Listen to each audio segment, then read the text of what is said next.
evening from Garth Hill School in Bracknell, where we've come for a special edition of MicroLive in which we look at computers in the classroom. Now, we're in the company of several interested parties tonight, the teachers, the pupils and parents, and they're the ones who make up our very lively audience. Join me in the school bus where we'll be trying a rather risky experiment which could just teach Fleet Street a thing or two. And I'll be asking Education Minister Chris Patten why the government may be jeopardising Britain's lead in educational software. And I hope to be dropping in later in the programme.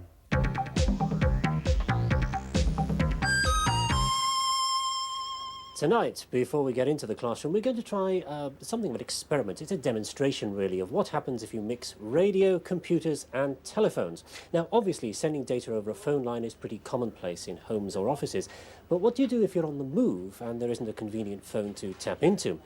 Well, just launched is this device. It's a modem which hooks up to one of the new portable cellular radio phones, like this one here from Racal Vodafone.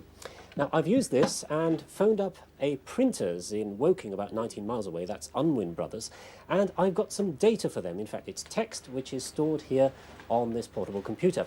Now, that text is part of the notes for this week's show. In a moment, I'm going to transmit this to Unwin's.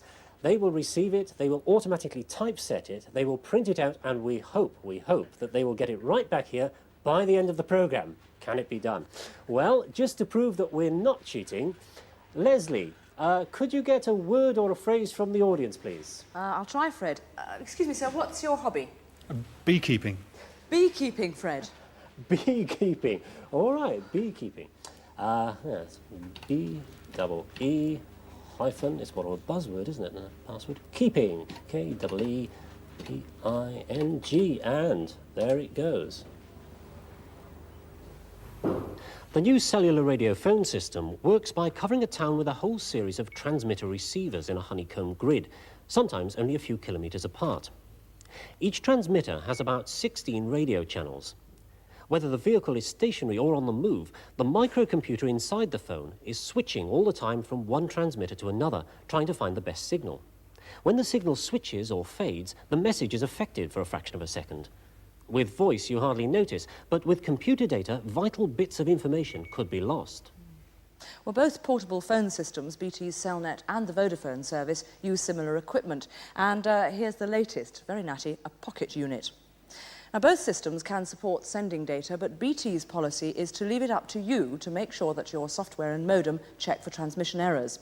Vodafone, on the other hand, has introduced its own self-contained error correction system. It's the one we're using tonight, and this means that you've got to have a special modem, here it is, and built-in software.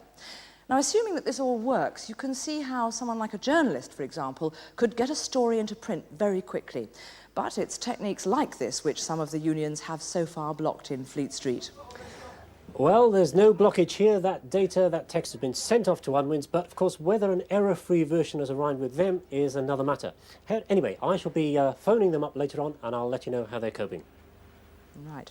Well, we've come to Garth Hill School because it's become a bit of a technology showcase. Now, on the face of it, the school is an ordinary local authority comprehensive with 1,200 pupils, but in fact it is far from typical.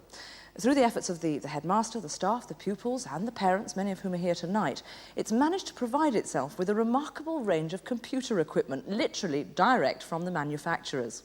Well, earlier this week, we took a look at the veritable Aladdin's cave available to the pupils here at Garth Hill. This is the computer resource room at Garth Hill School. There are 16 BBC Micros here, which means that even the largest class isn't crowded out. At the moment, they're running 16 different programmes, as you can see, but there's more to this system than meets the eye. See, each of these micros can talk to each of the others. In other words, they're networked. It's all very well having a room full of expensive micros, but you don't also want a load of expensive printers and disk drives that will spend most of their time idle. Ideally, you get by with just one of each. By connecting all the micros together into a network, they can each communicate and each have access to those expensive peripherals. And there's another advantage too. The teacher can check the progress of the children by calling up the screen that they're working on. She can do that from any machine on the network, and it doesn't even have to be in this room. Chris Price is the teacher who supervises the use of computers throughout the entire curriculum. Chris, can you tell us about some of these programs that are running at the moment? Yes, we've got programs which are teaching the children about chemistry by quizzing them about the periodic table. We've got maths programs which are teaching children about coordinates by making them hunt for a rhino which is lost in the streets of Los Angeles. A rhino? That's right, a rhino. We have other programs which are teaching the children how to spell by taking them through the drill and practice of spelling but making it into a game. We've got French programs which teaches the vocabulary of French and does it in an entertaining way so that they're building the Eiffel Tower while they're actually using these programs. We've got a program which is teaching the children how the basics of programming before they get into the realms of BASIC and Pascal by making it into a fun sort of programming language. And what's this one here? This is a grid references program, so it's a geography program. Now, you've obviously got all kinds of subjects stored here. Now, how do the kids get at the programme they want? Is it difficult? No, it's dead easy. We've made it as easy as we can for them. Perhaps if we ask Madeline and Charlotte to actually take us through the sequence. Right, what do you do? Control break, shift and break. You get the Garfield title page. And you choose a subject, humanity.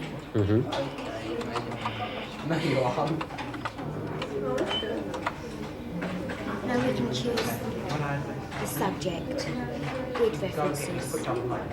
So that's a menu there, yes? Take a few minutes. Right, and that's your programme in? Yes. Well, Chris, it all looks very impressive. Is it all plain sailing for you? No, I wish it was. In fact, most software houses who are writing educational software are producing it for single disk drive machines, which means that we have terrible problems actually putting it onto the Ethernet system. We can spend hours upon hours upon hours just transferring it so it will work on our network. Thank you, Chris. Well, we'll be talking to some software writers later in the show, and maybe they'll have something to say about the lack of support for EcoNet. In this room, young people are working for a new course in Business and Information Studies. 2 O-levels for the price of one. They use these BBC micros networked to a central disk system to learn the basic principles of word processing, telecommunications, data processing and so on. But that really isn't enough. They need to be familiar with the sort of professional equipment and software and even the environment that they could meet in a real business office or factory. And they can do this on a DEC Professional for graphics and spreadsheets and so on, and get typewriting experience on these Canon electronic typewriters. Lesley Hall, this is a dedicated ICL work processor. What purpose is there in somebody learning that when they might meet a completely different machine when they go out to work? Well, as part of the Business and Information Studies course, the students had to complete a 2 weeks work experience, and they worked in local firms, Ferranti, 3M, Raycall, and certainly the skills that they acquired in this room provided them with that much more confidence when they came to work with perhaps unfamiliar equipment. So you think it's better having a staging with some real professional equipment rather than moving straight from a BBC micro into a professional environment? Yes, it makes them feel more at home, more comfortable. I see. And have any of them got jobs when they've left school yet?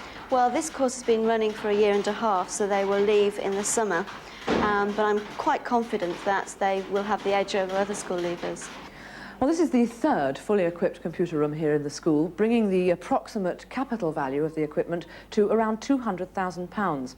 3 years ago, this school had one computer and a load of wire. Then it got a new headmaster, Stanley Goodchild. Mr. Goodchild, how on earth have you done it? Where have you got all this equipment from? Well, the first thing to remember is we run the school very much as a business. We believe in terms like cost effectiveness, accountability. We're in the business of educating young people for the 21st century, and that's always in the fore. We first of all had to help ourselves, and we raised a considerable sum of money, in fact £12,000, by the efforts of parents, children, staff and the local community. And we set up our first computer centre, which was quite novel in those days. When we'd actually had the computer centre established, we then found industry became very interested. In fact, we helped industry by allowing them to use it as a centre for their own training. And we then felt we had something which we could attract industry to help us. And from that moment till now, we haven't had to put a penny towards the equipment that you see in these 3 rooms. So are you saying that industry actually donates the equipment to you? Yes, in return for helping us, we help them because they can put it on their company's curriculum vitae, and also we get a lot of visitors to the school from all over the world, and so it really is a very good advertisement. What about maintenance? That must be a problem. Well, it was a problem at first, but not now, because we make it very clear to those who help us, it's for them to maintain it. Because if it doesn't, it reflects on the company rather than us.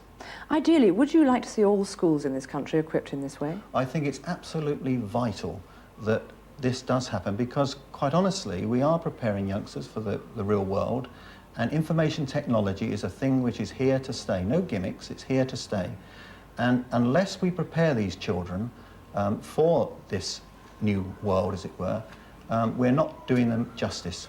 But is it appropriate that schools, headmasters like yourself, should have to go and beg to industry to get the equipment? I would say we don't beg, but I know what you mean. But certainly, I think it's not the government and the Department of Education and Science must be prepared to put more money into this area, because if I was to spend all my capitation for 6 or 7 years, it would take that long to get the equipment that you've seen here today. We couldn't possibly do that. Is it realistic to think that the government is ever going to spend £200,000 per school on equipment? No, but I also believe that schools must help themselves, and I don't think one should sit back and say, because the money's not provided, I'm not going to do anything. Any evidence yet that this emphasis on technology is paying off? It's very early days, but one tremendous thing that's happened is normally we are preparing youngsters and hope they can go on for jobs or further or higher education.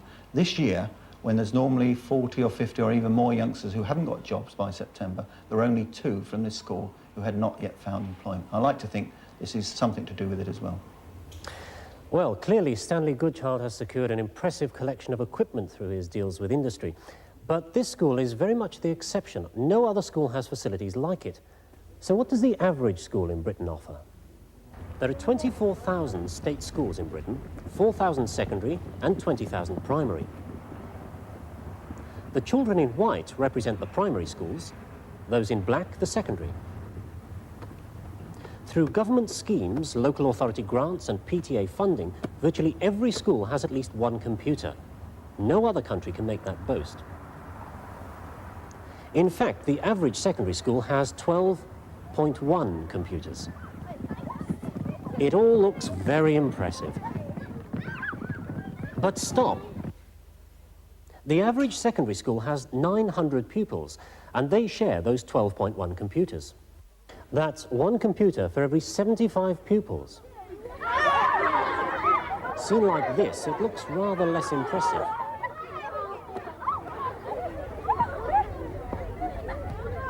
But here's an idea which is designed to reduce the scramble for computers. One way of making more computers available is to bus them from school to school. This is a converted London Transport bus. As you can see, all the seats have been ripped out and computers installed. In all, we've got 15 BBC Micros here, and these facilities are shared between 7 local schools. The idea is that the bus will normally turn up at a school for a few days before it moves on to the next one, but that does mean that each school only sees the bus perhaps once a month. Well, the bus driver is also the director of the computer bus service, Ken Payne. Ken, it looks like quite an expensive scheme, so who actually pays? Well, the bus itself and all the equipment for holding the computers, the seats and so on, were paid for by local industry. In fact, the Bracknell and Wokingham Schools Industry Partnership. And the computer equipment was bought by the schools concerned. Does that in fact make economic sense, or would it be better to have, say, 2 micros in each of those 7 schools? Well, the economics are in favour of running it like this because the computers are always in use. The organisation makes sure that you've always got somebody on the bus all the time. So we get a lot more pupil to computer contact this way. Of course, you can cope with a full class in here. Are there any advantages to that? Yes, there are. You can sometimes teach certain things very much better if you've got everybody doing the same thing at the same time. And there are some things too that you want to teach them about, like, for example, networking of computers, which you can't really do unless you've got a set of computers collected together like this. Where are we going now? We're going to St Crispin's School in Wokingham. We're going to meet a French teacher, Margaret Jackson, with her class. They'll be on for the first time, in fact. I'm intending to use the bus as an extension to the classroom teaching, which I've already done, as a means of practicing and testing the vocabulary the children have learnt, and as a means of the children having instant access to the answers, which they might not have in the classroom. The computer bus is crucial to St Crispin's School. It's a modern comprehensive, typical of many, but it has just 3 computers, and they're not working. The bus was originally used to give each child hands-on experience of a micro, but with 3/4 of the children owning a home computer, the emphasis is now on more traditional subjects.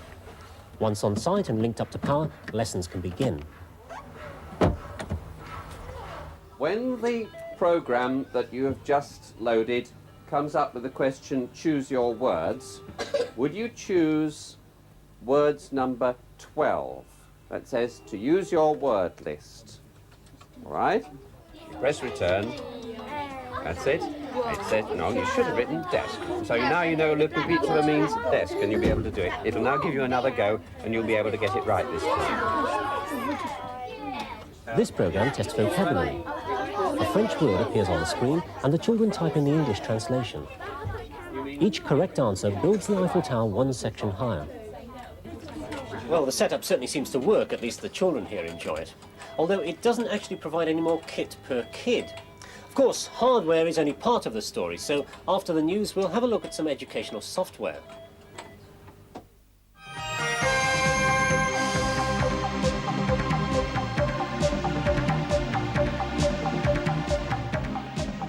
Illicit users of WordStar are to be offered an amnesty. Sinclair reveal plans to enter the business computer market. And the computer industry jumps on the Band-Aid wagon. Illicit users of the best-selling word processing package WordStar are to be offered an amnesty against prosecution by software house MicroPro. This follows an amendment to the Copyright Act which came into force last month and made the copying of computer programs illegal.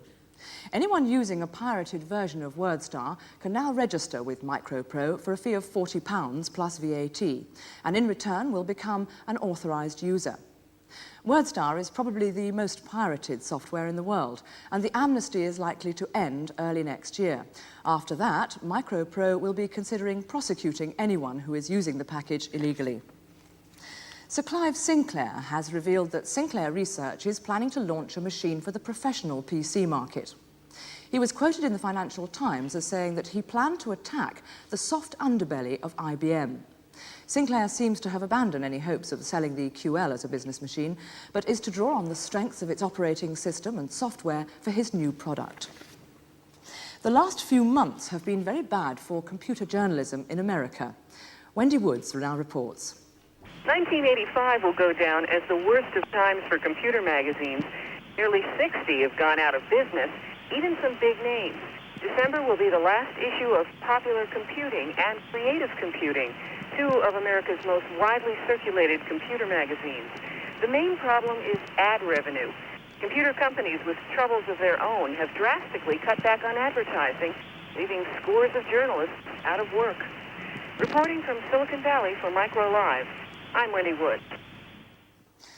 After Band-Aid, Live Aid and this week's Fashion Aid comes the computer industry's contribution to famine relief.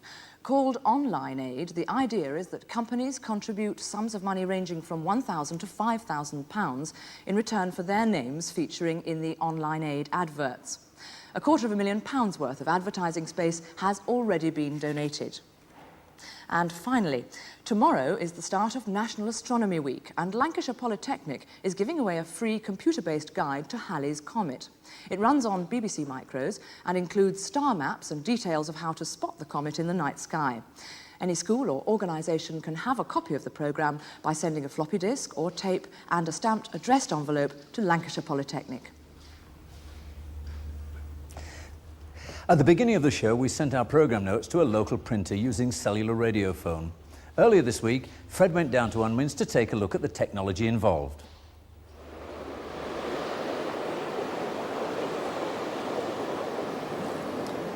In a building that once used to be an old paper mill, Unwins has some of the most sophisticated computer typesetting equipment in the country. This, for example, is a multi-disc reader. It can handle almost any text so long as it's on disk. Here, for example, there's a 5 1/4 inch slot, and here's the 3 1/2. And it doesn't even matter which computer you've been using to write your major epic.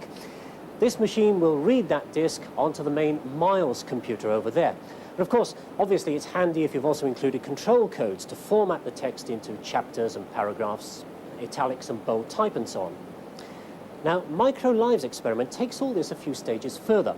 Obviously, you can read a disc at a distance, providing you're hooked in via a phone line and a modem.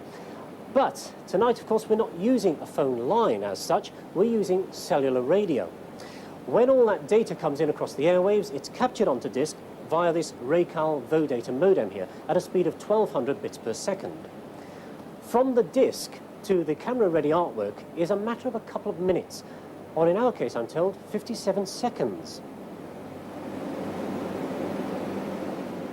And at this point, we rejoin the age of steam. This cartridge of film here must be developed and then photo-etched onto a plate, ready to roll around a printing press. And that procedure could take anything up to, well, 10 minutes if they're quick. Well, we've just been in touch with Unwin's, the printers. We had a bit of a scare because a fumble-fingered Fred pressed the wrong button and we had to send the data twice. But apparently, sorry about that, the presses are still rolling. And the first batch of notes is already finished. Unwin's are very pleased with themselves. It took only 11 minutes, 10 seconds from the time they got the text to the instant it left the press. How are we getting it here? Well, at this very moment, there's a dispatch rider speeding his way to us. He left about a minute ago. And we've also got a backup scheme just in case he can't make it.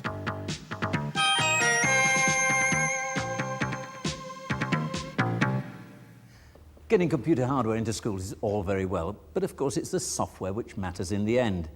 It was the Labour government which first saw the need to spend money to create good educational software when Mrs. Shirley Williams was the Education Secretary. When the Tories came to power, they put £9 million into setting up MEP, the Microelectronics Education Programme. Well, with this pump priming money, it's commissioned software and trained teachers in the use of micros. By the way, Scotland has a separate, similar scheme. It's been an uphill struggle. Good software takes a long time to write, it's difficult to specify, and it's got to be very robust if it's not to crash. A typical package may cost £30,000 or more to develop. Since then, from its headquarters in Newcastle, and now with an annual budget of £5 million, MEP has sponsored an impressive array of software, which is marketed through publishers. This summer, at the World Conference for Computer Education held in the United States, British software was considered by many of the delegates to be the best in the world.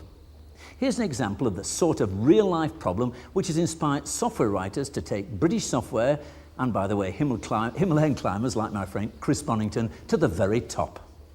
I spent months actually planning the expedition. We had to get the right amount of rope, we had to get the right amount of food, we had to make sure that all our Sherpas were firstly the right number of them, and then we had to have them in the right place at the right time.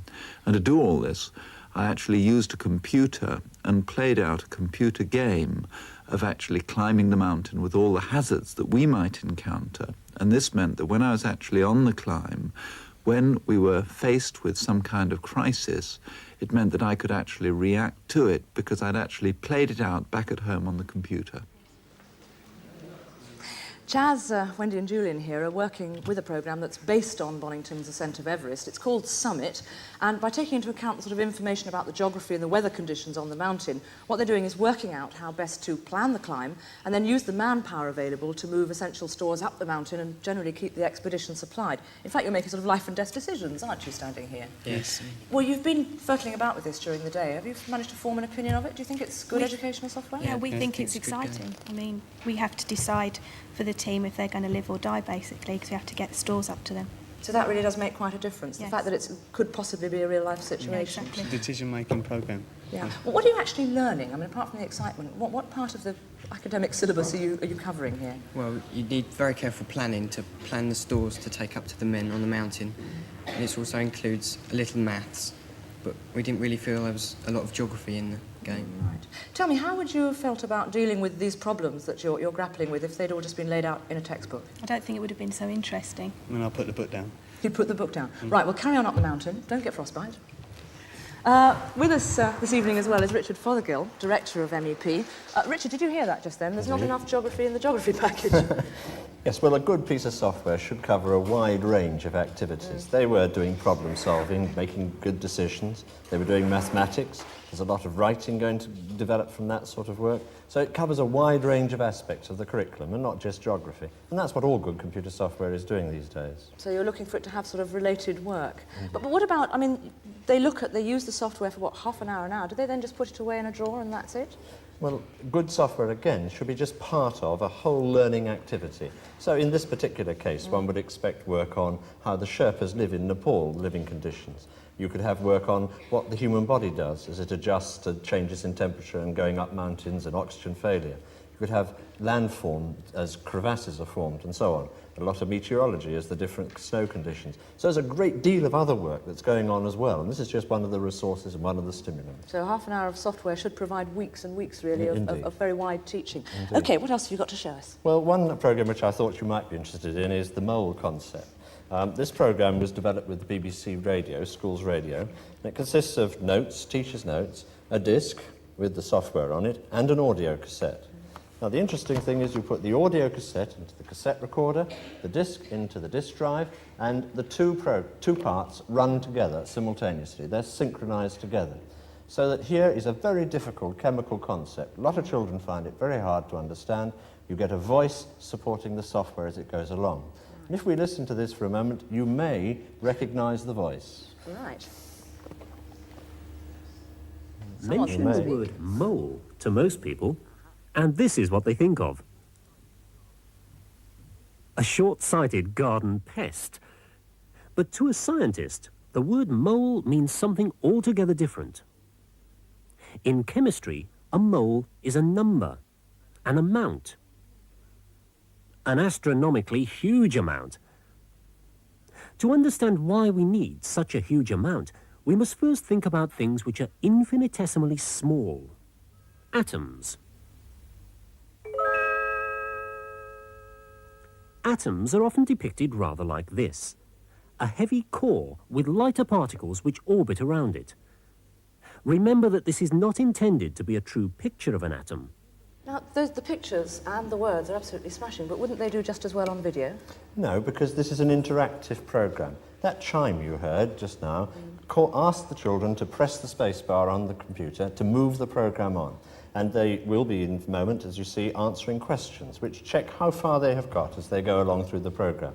And then later, we will find that at the end of the programme, there'll be a simulation of a important experiment for them to develop. And this will be a very interactive activity for them. So they're actually moving the programme along with the speed of their own progress? Yes, indeed they are, Excellent. and that's the key of it. Right, well, let's see what else Fred's got to say. But remember, a mole is an amount. It's a number of things. You can't have a mole on its own, any more than you can have a dozen or a million. You must say what the objects are. A dozen eggs. 1,000,000 pounds. A mole of ping-pong balls.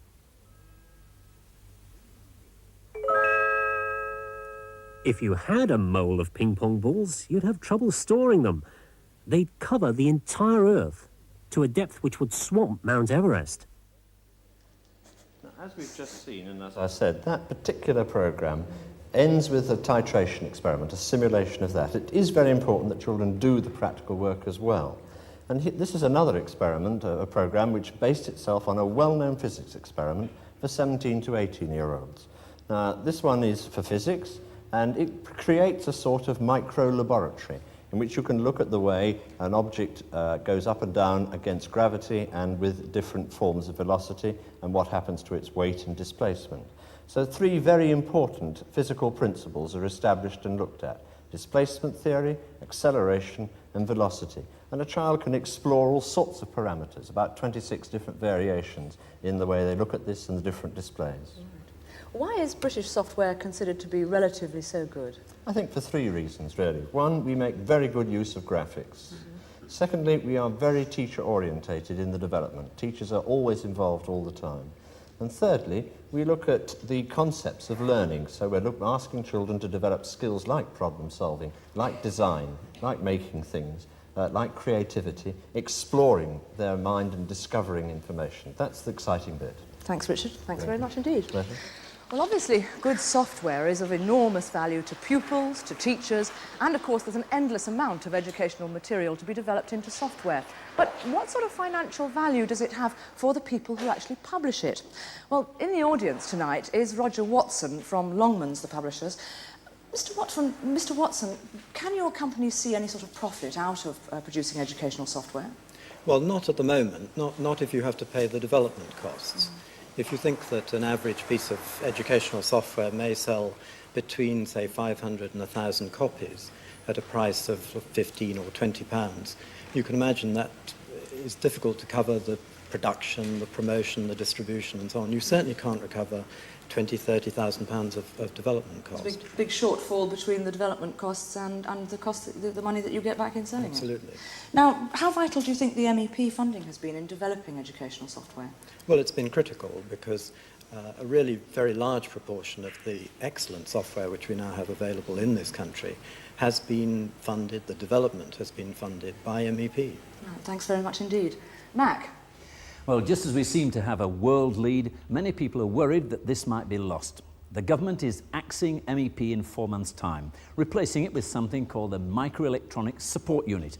With less than half MEP's budget, it won't have a role in commissioning new software, and it won't be helping to train teachers as MEP does. MEP has only 17 weeks to run, yet the new support unit so far has no staff and no premises.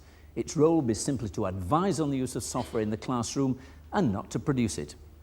However, the Department of Trade and Industry is providing £500,000 this year to local authorities to purchase existing software packages, with £2 million next year.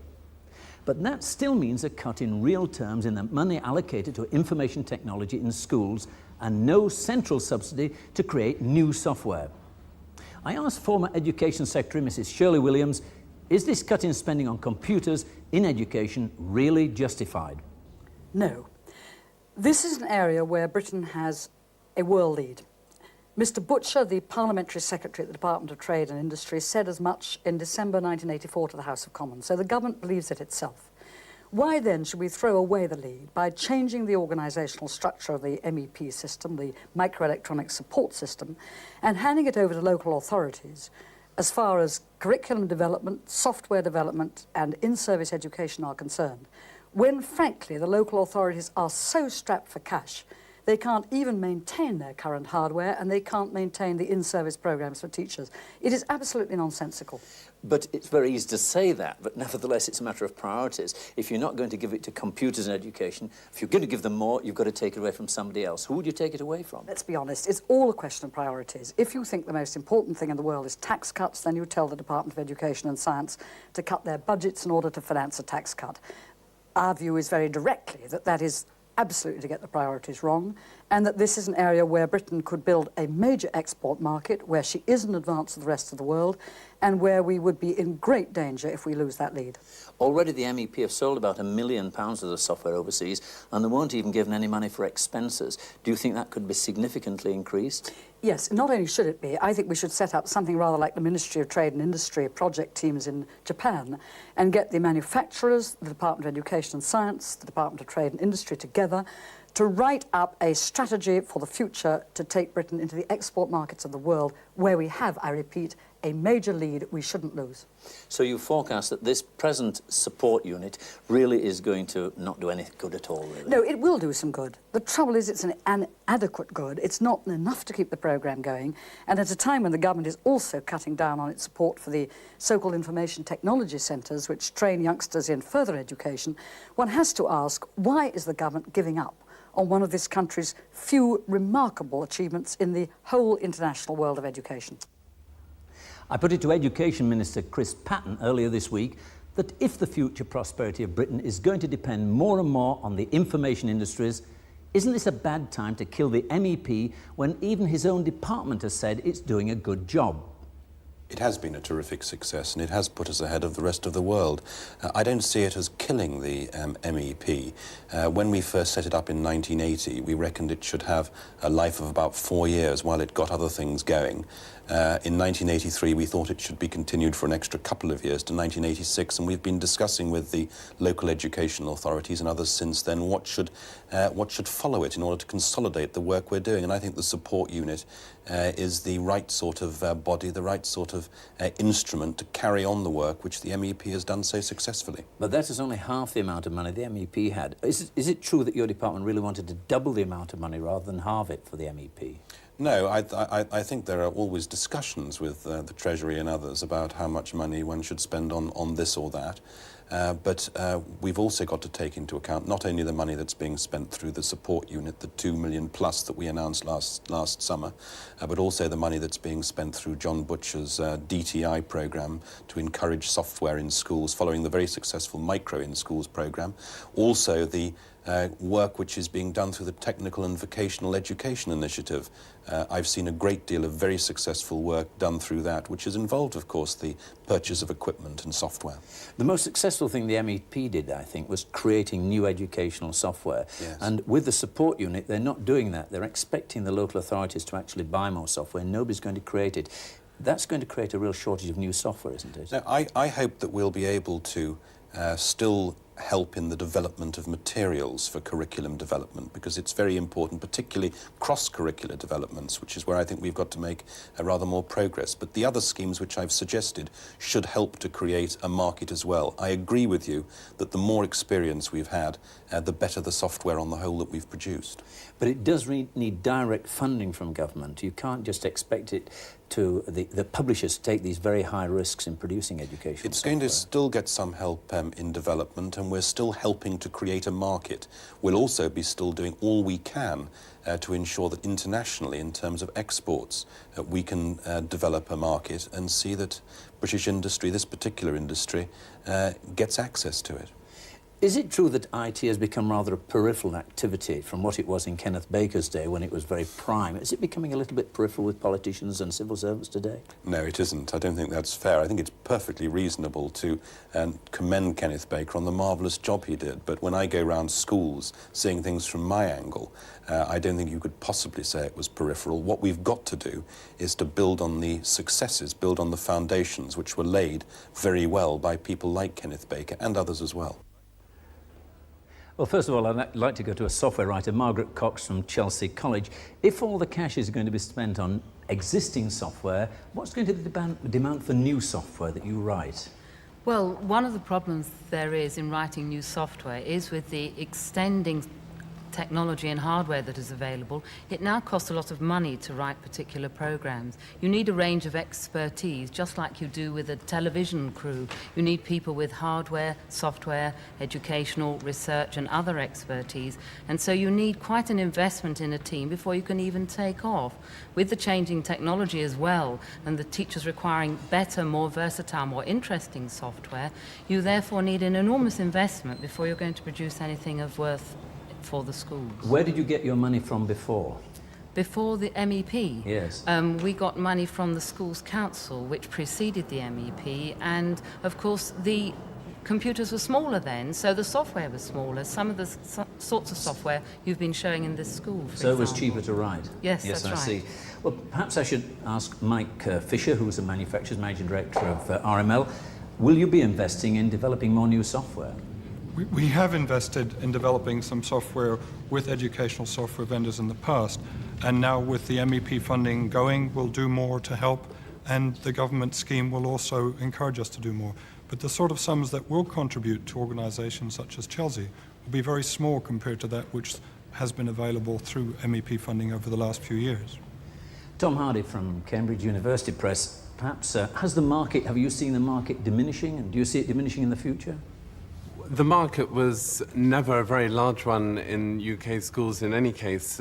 Software products do not sell to schools in large numbers. I hope that in the years to come with the DTI scheme we may see a temporary expansion of the software market in the next year and the year following, but what happens after that is an open question. Is networking and piracy an issue? Networking is certainly an issue. More and more schools, as was mentioned earlier in the programme, are networking their machines together, and some publishers are paying attention to the need to provide networking software, certainly. Piracy is another very serious problem. We don't have evidence of the levels of piracy of educational software in schools. I'm sure that some goes on, but equally you can understand teachers having the need to make the software available to their pupils. Richard Fothergill, if you'd have had this extra money, what would you have done with it? Well, there are two major needs. First of all, there is a major need for in-service training for teachers. The amount of money available to local education authorities at the moment is pitiful for in-service training, and we want a real major impact in this if we are to get more and more teachers using the software that's available, and right across the curriculum, please. The second thing is the development of new materials, the new software. We've developed, I think, an expertise at the leading edge of the development of educational activity in this country, and that we need to survive and support. And it's tragic that that sort of unit and the units that have been doing that will not be able to survive in the future. So those are the two aspects. Stanley Goodchild, perhaps I'd come to you, and what do you think about, what would you like to see the publishers doing with your software? Well, the one great worry for all schools, primary and secondary, is the expense of buying single pieces of software. And I hope the publishers can soon come to realise that perhaps a better way of marketing the product is to do it by licensing to local education authorities, which will then enable schools, even the very small primary schools, to have access to the very good software that's available. Margaret, perhaps I come back to you now, because there was a question asked earlier on in the programme about why there's not sufficient software for Econet. What's the reason for that? Well, there are really two reasons. One is that a lot of the software was produced before the Econet chip arrived, and so you have to reorganize the software using the memory in order to make it run on an Econet system. The other problem is that the Econet system itself poses limitations on the memory which don't occur with more powerful machines. And so in the case of a lot of our software, which is very powerful and uses every inch of memory there is, it's very difficult to get it to run on a small machine which takes up some of the memory with the Econet chip. Thank you, Margaret. Well, there it is. There seems to be a case of throwing educational software into a risky open market is going to lose the lead that we've established and waste the investment we've already made in equipping our schools with computers. That the amount of cash involved is peanuts makes the decision even more strange. Mac, and ladies and gentlemen, it's well timed actually. We're going to have to call a halt to the discussion. I gather that the conveyor of our programme notes has been spotted over the hill, so to speak. Didn't know there were any hills in Bracknell, did you? None at all. Right, so I think I'll hand over to our one-man reception committee out there on the turf. Fred? One man? I don't know about that. Have a look at this lot. We've got people all over the place. Yes, he's here, our motorcyclist, Peter Cranston. Here he comes. He's got the notes in his backpack. Right, let's see if I can have a quick word with him. I'll take one of these out. What sort of trip did you have, Peter? I've been here quicker if I didn't get stuck behind a bus. Oh, no. Well, I've timed it out at 37 minutes, 32 seconds. Follow us in, Peter. I've got the notes here. And here they are. Oh, it's slippery out there. What a magnificent achievement. No, hang on, we ought to hold for a minute, oughtn't we? Congratulations. Congratulations, we think, because what we must do is check that this piece of paper is bona fide. Has it got that random word at the bottom? The password is beekeeping. What a wonderful Yes, hobby. indeed, Well, I think we've... Congratulations and a round of applause Yes, for well done, Pete the Peter. Bike.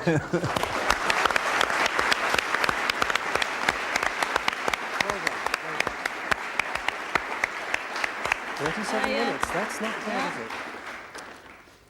Right, that was 37 minutes, 32 seconds. Now, if you want those notes, they're available from a variety of sources. You can dial up Telecom Gold, just put in Info BBC, there's the bulletin board, or there's old snail mail, that's at the end of the programme, you'll have the address. OK, right, well, that's all for us for tonight. Next week, we'll be back at our new time of 7 o'clock. From all of us here at Bracknell, goodbye. Goodbye. Goodbye. I think we ought to hand a few of these out. You've got some more? Come on, then.